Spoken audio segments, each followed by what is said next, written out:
آپ رضی اللہ تعالیٰ عنہ کی زندگی بھی پاک دامن ہے۔ آپ تمام شرک اور بدعات اور رسومات سے بچتے تھے کہ آپ کے بارے میں آتا ہے کہ آپ نے زمانہ جاہلیت میں کبھی بت پرستی نہیں کی، کسی بت کو سجدہ نہیں کیا، پوجا پاٹ نہیں کی۔ ایک مرتبہ کے بارے میں آتا ہے صدیق اکبر رضی اللہ تعالیٰ عنہ کے والد نے اپنے ساتھ آپ کو اپنے ساتھ لیا کہ فرمایا کہ ہم چل رہے ہیں کہ عبادت خانے میں، بت خانے میں، تاکہ ہم اپنے معبودوں کی عبادت کر سکیں۔ صدیق اکبر رضی اللہ تعالیٰ عنہ کے والد ابو قحافہ آپ کو لے کر چلے۔ جب وہاں پہنچے خود عبادت میں مشغول ہو گئے، بتوں کی عبادت کر رہے ہیں۔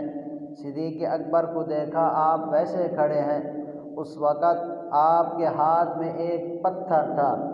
باپ کہتا ہے بیٹا یہ پتھر پھینک دو، لیکن جب بچہ کوئی چیز اٹھا لے اب اس کو منع کریں وہ ضد کرتا ہے۔ صدیق اکبر رضی اللہ تعالیٰ عنہ بھی ضد کر رہے تھے۔ باپ نے دیکھا جب یہ نہیں مان رہا، بیٹے کو کہتے ہیں کہ یہ پتھر اپنی جیب میں ڈالو، لیکن جیب چھوٹی تھی، پتھر بڑا تھا، اس وجہ سے صدیق اکبر رضی اللہ تعالیٰ عنہ نے نہ اس کو باہر پھینکا نہ جیب میں ڈالا بلکہ پیچھے چھپا لیا۔ باپ کہتا ہے بیٹا اب عبادت کرو، سجدہ کرو، پوجا پاٹ جو طریقہ تھا وہ کرو۔ صدیق اکبر رضی اللہ تعالیٰ عنہ خاموش کھڑے ہیں۔ باپ نے سمجھا میری وجہ سے آپ شرما رہے ہیں۔ باپ کی وجہ سے انسان شرماتا ہے کوئی نیا کام کرے، تو اس وجہ سے باپ نے سمجھا صدیق اکبر رضی اللہ تعالی عنہ میری وجہ سے شرما رہے ہیں۔ فرمایا کہ آپ عبادت کر لو، میں باہر چلا جاتا ہوں۔ جب باپ باہر گیا، صدیق اکبر رضی اللہ تعالی عنہ اس بت کی طرف مخاطب ہوئے، متوجہ ہوئے اور فرمانے لگے کہ آپ میری حاجت پوری کر سکتے ہیں، آپ میری ضروریات پوری کر سکتے ہیں۔ بت نے کوئی جواب نہیں دیا۔ فرمایا آپ میری بات سن رہے ہیں؟ بت نے کوئی جواب نہیں دیا۔ بت کو کہتے ہیں کہ آپ مجھے کسی چیز سے بچا سکتے ہیں، مجھے نفع نقصان پہنچا سکتے ہیں؟ بت نے کوئی جواب نہیں دیا۔ پھر کہنے لگے کہ آپ کو کوئی مجھ سے بچا سکتا ہے؟ تو بت نے پھر بھی کوئی جواب نہیں دیا۔ وہی پتھر جو ہاتھ میں تھا وہی زور سے مارا اور اس کا منہ توڑ دیا، بت کا منہ توڑ دیا، بت نیچے گر گیا۔ جب آواز آئی تو صدیق اکبر رضی اللہ تعالیٰ عنہ کے باپ بھاگے دوڑے آئے تو دیکھا کہ بت نیچے گرا ہوا تھا۔ صدیق اکبر رضی اللہ تعالیٰ عنہ کے پیچھے بھاگے کہ آگے صدیق اکبر ہیں، پیچھے باپ ہیں۔ صدیق اکبر جب گھر پہنچے اپنی والدہ کے پاس پہنچتے ہیں کہ والدہ کہتی ہیں اس کا کوئی قصور نہیں ہے، یہ بچہ بھی ایسے ہے، اس کو چھوڑ دو۔ کہ باپ کہتا ہے کہ میں نہیں چھوڑوں گا، اس کو میں ماروں گا، میں کبھی اس سے راضی نہیں ہوں گا۔ ماں کہتی ہے کہ چھوڑ دو، یہ بچہ عالی شان والا ہے کہ جب یہ میرے پیٹ میں تھا کہ میں جب عبادت خانے میں سجدہ کرنے کے لیے جھکتی تھی، بت کے سامنے جھکتی تھی، میرے پیٹ کے اندر ایک ایسا درد اٹھتا تھا کہ میں سجدہ نہیں کر سکتی تھی، میں جھک نہیں سکتی تھی، ایسے لگتا تھا یہ بچہ مجھے ٹانگے مار رہا ہے۔ تو یہ صدیق اکبر رضی اللہ تعالیٰ عنہ کی فضیلت ہے۔ ابھی پیدا نہیں ہوئے اللہ تعالیٰ نے دکھا دیا صدیق کتنا پاک ہے، صدیق اکبر لقب کیسے ملا۔ تو آگے فرماتی ہیں حضرت صدیق اکبر رضی اللہ تعالیٰ عنہ کی والدہ ام سلمہ فرماتی ہیں کہ جب یہ پیدا ہوئے کہ اس وقت ایک آواز دینے والے نے آواز دی، فرمایا یہ آپ کا بچہ کوئی عام بچہ نہیں ہے، یہ آپ کا بچہ، اس کا لقب عتیق ہوگا، ایک اس کا لقب صدیق ہوگا، یہ آخری نبی آنے والے ہیں، اس نبی کا یہ رفیق ہوگا۔ رفیق بھی ایسے کہ زمانہ جاہلیت میں بھی دوست اور رفیق، اور زمانہ اسلام میں بھی دوست اور رفیق، اور فوت ہونے کے بعد دونوں کی قبریں مزار بھی اکٹھے کہ دونوں اکٹھے اور جنت میں دونوں اکٹھے ہوں گے، اس طرح رفیق بنیں گے۔ تو یہ آواز ہے، آپ کا بیٹا عتیق ہوگا، آپ کا بیٹا صدیق ہوگا، آپ کا بیٹا رفیق ہوگا۔ یہ تین اس نے نام بتائے، تین لقب بتائے، اور آگے چل کر صدیق اکبر رضی اللہ تعالیٰ عنہ ان تینوں ناموں سے مشہور ہوئے۔ صدیق اکبر رضی اللہ تعالیٰ عنہ کے بارے میں یہ بھی آتا ہے، صدیق اکبر رضی اللہ تعالیٰ عنہ اپنا واقعہ خود سناتے ہیں کہ فرمایا زمانہ جاہلیت میں تجارت کی غرض سے یمن گیا، یمن پہنچا، وہاں کے لوگوں نے کہا اے صدیق، اے ابو بکر، کہ ایک یہاں بزرگ رہتا ہے جو اللہ تعالیٰ کا نیک بندہ ہے، وہ عالم ہے کہ تورات زبور انجیل کا وہ عالم ہے، جو اس کی زیارت کر لیتا ہے اس کی تمام پریشانیاں حل ہو جاتی ہیں، اس کی تمام حاجتیں پوری ہو جاتی ہیں، جو اس سے دعا کرا لیتا ہے اس کی تمام پریشانیاں ختم ہو جاتی ہیں۔ صدیق اکبر رضی اللہ تعالیٰ عنہ کہتے ہیں کہ میں بھی خواہش کر رہا تھا کہ میں اس بزرگ کے پاس جاؤں، اس کی زیارت بھی کروں اور دعا بھی کراؤں۔ جب اس کے پاس جاتا ہوں کہ وہ اتنا بوڑھا ہو چکا ہوتا ہے کہ اس کی عمر 391 سال ہو چکی ہوتی ہے، کہ اس کے آبرو اس کی یہ آنکھوں کے اوپر جو آبرو ہیں وہ آنکھوں کے اوپر آ چکے تھے، کچھ اس کو نظر نہیں آ رہا تھا۔ میں نے جب کہا السلام علیکم ورحمۃ اللہ، اس نے وعلیکم السلام کہتے ہوئے اپنے آبرو اٹھائے اور میری طرف دیکھا، وہ خوشی سے رونے لگا۔ فرمایا اے بچے میرے قریب آ جاؤ۔ صدیق اکبر رضی اللہ تعالیٰ عنہ فرماتے ہیں میں قریب جب گیا اس نے مجھے پکڑا، اپنے سینے سے لگایا اور دبایا اور خوب رونے لگا۔ میں حیران ہوا، یہ مجھے چومتا بھی ہے، پیشانی بھی چومتا ہے، چہرہ بھی چومتا ہے اور خوش بھی ہوتا ہے اور روتا بھی ہے، یہ کیا ماجرا ہوگا؟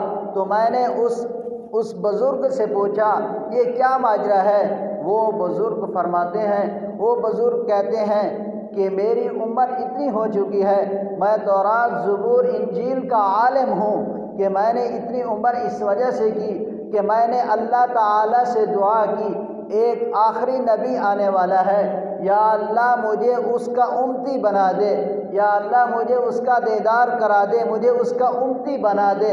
لیکن اللہ تبارک و تعالیٰ نے میری دعا قبول نہیں کی، اور اللہ تعالیٰ سے میں نے دوسری دعا یہ کی یا اللہ اگر میرے حصے میں، میرے نصیب میں امتی ہونا نہیں لکھا تو پھر مجھے اس کے دوست، اس کے رفیق، اس کا جو دوست ہوگا، جو سب سے پہلے ایمان لانے والا ہوگا، اس کا دیدار مجھے کرا دے۔ اب میں بوڑھا ہو چکا ہوں، چل پھر نہیں سکتا، دیکھ نہیں سکتا، میرے اندر ہمت اور طاقت نہیں ہے کہ میں آپ کو ڈھونڈتا۔ اللہ تبارک و تعالیٰ نے میری دعا قبول کی، آپ کو میرے پاس بھیج دیا اور مجھے دیدار کرایا۔ یہ صدیق اکبر رضی اللہ تعالیٰ عنہ۔ صدیق اکبر رضی اللہ تعالیٰ عنہ فرماتے ہیں پھر وہ کہنے لگا کہ آپ کا لقب صدیق ہوگا، آپ کا لقب عتیق ہوگا، آپ کا لقب رفیق ہوگا، یہ آپ کو یہ تمام چیزیں حاصل ہوں گی، یہ تمام نام حاصل ہوں گے۔ فرمایا ایک آخری نبی آیا ہوا ہے کہ اس نے نبوت کا اعلان کیا ہے کہ تم اس پر ایمان لے آؤ گے۔ صدیق اکبر رضی اللہ تعالیٰ عنہ فرماتے ہیں کہ میں اس پر ایمان لے آؤں گا۔ فرمایا اس کا نام محمد ہوگا۔ یہ تمام نشانیاں صدیق اکبر رضی اللہ تعالیٰ عنہ کو وہ راہ وہ عالم بتا رہا ہے۔ صدیق اکبر رضی اللہ تعالیٰ عنہ واپس آتے ہیں تو حضور علیہ السلام سے ملاقات کرتے ہیں، حضور علیہ السلام پر کلمہ پڑھتے ہیں، ایمان لے آتے ہیں۔ جب ایمان لا چکے صدیق اکبر رضی اللہ تعالیٰ عنہ فرماتے ہیں کہ میں یہ جان کیا آپ واقعی اللہ تعالیٰ کی نبی ہیں، لیکن نبی ہونے کی کوئی نشانی ہوتی ہے۔ یہ صدیق اکبر رضی اللہ تعالیٰ عنہ یہ جو نشانی مانگ رہے ہیں یہ دل کے اطمینان اور تصدیق کے لیے مانگ رہے ہیں، ایمان تو پہلے لا چکے تھے۔ جیسے حضرت ابراہیم علیہ السلام نے اللہ تعالیٰ کو کہا تھا، قرآن میں آتا ہے ابراہیم علیہ السلام نے کہا یا اللہ آپ مردوں کو زندہ کیسے کرتے ہیں؟ تو اللہ تعالیٰ نے فرمایا 4 پرندوں کو پکڑو اور ان کے ٹکڑے ٹکڑے کرو، ذبح کر کے ٹکڑے آپس میں ملا دو، فلاں پہاڑی پر رکھ دو، پھر ان کو حکم دو اب اڑنے لگو، تو وہ پرندے اپنے اپنے گوشت کے ٹکڑے کے ساتھ اڑنے لگ جائیں گے۔ تو جس طرح حضرت ابراہیم علیہ السلام نے اپنے دل کے اطمینان کے لیے، آنکھوں سے دیکھنے کے لیے اللہ تعالیٰ سے کہا تھا یا اللہ کہ آپ مردوں کو زندہ کیسے کرتے ہیں؟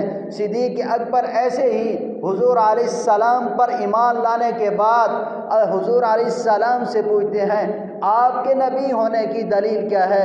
حضور علیہ السلام فرماتے ہیں میرے نبی ہونے کی دلیل وہ آپ کا خواب ہے جو آپ نے خواب دیکھا تھا۔ صدیق اکبر رضی اللہ تعالیٰ عنہ فرماتے ہیں میں نے ایک مرتبہ خواب دیکھا کہ چاند کے ٹکڑے ٹکڑے ہو گئے ہیں، میری جھولی میں گر گئے ہیں۔ میں نے جب رہب سے پوچھا اس کی تعبیر کیا ہے، صدیق اکبر رضی اللہ تعالیٰ عنہ کو وہ بتاتے ہیں کہ ایک نبی آنے والا ہے جو آپ کی گود میں آ کے گرے گا، جو آپ اس پر ایمان لے آئیں گے، یہ اس کی تعبیر ہے۔ تو حضور علیہ السلام فرماتے ہیں کہ آپ کا خواب میرے سچے نبی ہونے کی دلیل ہے۔ تو صدیق اکبر رضی اللہ تعالیٰ عنہ فرماتے ہیں آپ واقعی اللہ تعالیٰ کے سچے نبی ہیں۔ صدیق اکبر رضی اللہ تعالیٰ عنہ حضور علیہ السلام کے ہر وقت ساتھ رہے۔ حضرت علی مرتضیٰ رضی اللہ تعالیٰ عنہ کے بارے میں آتا ہے ایک مرتبہ منبر پر خطبہ دے رہے ہیں، اپنے مخاطبین سے پوچھا کہ ہم میں سے یا تم میں سے کہ سب سے زیادہ بہادر اور شجاعت والا کون ہے؟ لوگوں نے کہا کہ آپ سب سے زیادہ بہادر اور شجاعت والے ہیں۔ کسی نے کہا کہ حضرت عمر رضی اللہ تعالیٰ عنہ بہادر ہیں، کسی نے کہا حضرت خالد بن ولید رضی اللہ تعالیٰ عنہ بہادر ہیں، لیکن کہ سب کے جواب میں جب جواب سن لیا فرمانے لگے اللہ کی قسم میں منبر پر بیٹھ کر مسجد میں بیٹھ کر یہ کہتا ہوں کہ اللہ کی قسم ہم میں سے سب سے زیادہ بہادر اور شجاعت والے ابو بکر صدیق ہیں۔ کہ اس وجہ سے جب پہلا غزوہ واقع ہوا کہ غزوہ بدر واقع ہوا، حضور علیہ السلام کے لیے ایک سیبان بنایا گیا، ایک چھپر بنایا گیا، آپ کے سائے کے لیے، آپ کے آرام کرنے کے لیے چھوٹا سا چھپر بنایا گیا۔ آپ صلی اللہ علیہ وسلم نے فرمایا کفار اور مشرکین سے میری حفاظت کرنے کے لیے کون آگے کھڑا ہوگا، میری پہرےداری کون کرے گا؟ تمام صحابہ اکرام دل میں سوچنے لگے ہم اس ذمہ داری کو پورا نہیں کر سکتے، ہو سکتا ہے کوئی کافر، کوئی مشرک، کوئی دشمن ہمارے اوپر حملہ کر کے حضور علیہ السلام کو نقصان پہنچا سکے۔ یہ اس وجہ سے نہیں کہہ رہے تھے کہ ہماری جان چلے جائے گی، اپنی جان کی خطرے کی وجہ سے نہیں کہہ رہے تھے، اپنی جان کی کوئی پرواہ نہیں تھی، اس وجہ سے کہہ رہے تھے، اس وجہ سے سوچ رہے تھے ہم یہ ذمہ داری پوری نہیں کر سکیں گے، ہم یہ ذمہ داری پوری نہیں کر سکتے، اسی وجہ سے حضور علیہ السلام کو کہیں نقصان نہ پہنچ جائے، اس وجہ سے کوئی صحابی آگے نہیں بڑھے۔ اس وقت حضرت عمر بھی موجود تھے، حضرت علی بھی موجود تھے، حضرت عثمان بھی موجود تھے، تمام صحابہ اکرام موجود تھے۔ صدیق اکبر رضی اللہ تعالیٰ عنہ اسی وقت ننگی تلوار لے کر کھڑے ہو گئے، فرمایا کوئی ہے کہ جو میرا مقابلہ کر کے محمد کو نقصان پہنچا سکے؟ تو حضور علیہ السلام کی حفاظت اس وقت جو کوئی نہیں کر رہا تھا کہ صدیق اکبر رضی اللہ تعالیٰ عنہ کی، یہ حضرت علی رضی اللہ تعالیٰ عنہ فرما رہے ہیں، فرمایا سب سے زیادہ بہادر حضرت صدیق اکبر رضی اللہ تعالیٰ عنہ ہے۔ یہ ہے صدیق اکبر رضی اللہ تعالیٰ عنہ کی شان۔ ایک مرتبہ کہ مجلس لگی ہوئی ہے، صحابہ اکرام رضی اللہ تعالیٰ عنہ بیٹھے ہوئے ہیں، حضور علیہ السلام نے فرمایا آج تم میں سے روزہ کس نے رکھا؟ آج تم میں سے روزہ کس نے رکھا؟ صدیق اکبر رضی اللہ تعالیٰ عنہ کہتے ہیں یا رسول اللہ میں نے رکھا۔ حضور علیہ السلام نے فرمایا آج تم میں سے بیمار کی عیادت کس نے کی؟ صدیق اکبر رضی اللہ تعالیٰ عنہ فرماتے ہیں میں نے کی کہ حضور علیہ السلام پھر پوچھتے ہیں آج تم میں سے صدقہ کس نے کیا؟ فرمایا آج میں نے صدقہ کیا۔ پھر حضور علیہ السلام پوچھتے ہیں آج تم میں سے کہ مسکین کو کھانا کس نے کھلایا؟ فرمایا میں نے کھلایا۔ آج تم میں سے جنازے میں شرکت کس نے کی؟ جنازہ کس نے پڑھا؟ آپ رضی اللہ تعالیٰ عنہ فرماتے ہیں کہ میں نے پڑھا۔ حضور علیہ السلام نے فرمایا یہ تمام چیزیں جس میں پائی جائے گی وہ پکا جنتی ہے، وہ جنت میں داخل ضرور ہوگا۔ حضور علیہ السلام نے آپ کو جنت کی کئی بار خوشخبری دی۔ آپ علیہ السلام کے بارے میں کہ آپ رضی اللہ تعالیٰ عنہ کو سب سے زیادہ علم تھا، سب سے زیادہ فضیلت اسی وجہ سے ہے۔ حضور علیہ السلام نے فرمایا، ایک بزرگ فرماتے ہیں کہ نبی اور صدیق میں فرق کیا ہوتا ہے؟ نبی اور صدیق میں فرق یہ ہے کہ جیسے دو لیمپ ہوں، دونوں میں جلنے کی صلاحیت ہو، دونوں میں جلنے کی صلاحیت ہو، تیل بھی موجود ہو، ایک لیمپ کو جلا دیا جائے دوسرے کو نہ جلا دیا جائے، یہ فرق ہے صرف کہ ایک لیمپ ہو، دو لیمپ ہوں، دونوں میں جلنے کی صلاحیت ہو، ایک کو جلا دیا جائے دوسرے کو نہ جلا دیا جائے۔ جس کو جلا دیا جائے یعنی نبوت کا تاج پہنا دیا جائے وہ تو نبی ہے، نبی میں تمام صلاحیتیں موجود ہوتی ہیں، پھر اس کے سر پر نبوت کا تاج رکھا جائے کہ وہ نبی بن گیا۔ لیکن صدیق وہ ہے اس میں تمام صلاحیتیں موجود ہیں، اس میں چلنے کی صلاحیت موجود ہے، جلنے کی صلاحیت موجود ہے، تمام چیزیں اپنی جگہ پر فٹ ہیں، لیکن اس پر نبوت کا تاج نہیں رکھا گیا، نبوت کا تاج نہیں رکھا گیا۔ صدیق اور نبی میں فرق یہ ہوتا ہے، صدیق میں نبی کی تمام صفات پائی جاتی ہیں، تمام اخلاق پائے جاتے ہیں، لیکن اس کے سر پر نبوت کا تاج نہیں رکھا جاتا۔ کہ جب صدیق اکبر رضی اللہ تعالیٰ عنہ حضور علیہ السلام کے ساتھ ہجرت کر کے گئے، مدینہ پہنچتے ہیں، مدینہ والے لوگ آپ کا استقبال کرتے ہیں، صدیق اکبر کھڑے ہوئے ہیں، حضور